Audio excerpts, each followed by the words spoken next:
ఇరాన్తో యుద్ధంపై America అధ్యక్షుడు Trump కీలక వ్యాఖ్యలు చేశారు. కాల్పుల విరమణకు ఇరాన్ సిద్ధంగా ఉందన్నారు. ఇరాన్ అధ్యక్షుడు సీజ్ ఫైర్ కోరారని ట్రంప్ తన సోషల్ మీడియా ట్రూత్ లో పోస్ట్ చేశారు. అయితే దీనికి ట్రంప్ ఓ కండిషన్ పెట్టారు. ఇరాన్తో చర్చలకు ముందు హర్మూజ్ జలసంధిని తెరవాలని ట్రంప్ డిమాండ్ చేశారు.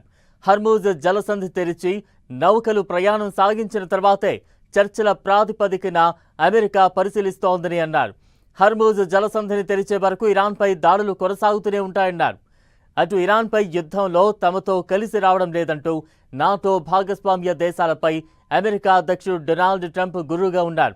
మీకు కావాల్సిన చమురును మీరే సమకూర్చుకోండి అంటూ సోషల్ మీడియాలో పోస్టు ద్వారా వారిపై ఆగ్రహాన్ని వెళ్లగక్కారు. మీకోసం మీరు ఎలా పోరాడాలో నేర్చుకోండి. అమెరికా మీకిక ఏ మాత్రము సాయం చేయబోదన్నారు.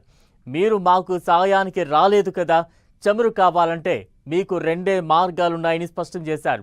తమ దగ్గర పుష్కలంగా ఉన్న నిల్వల నుంచి కొనుక్కోవడం, లేదంటే సాహసం చేసి హర్మూజ్ దగ్గర ఇరుక్కున్న మీ చమురు నౌకలను విడిపించుకోండి అంటూ బ్రిటన్, ఫ్రాన్స్ తదితర దేశాలకు సలహా ఇచ్చారు ట్రంప్.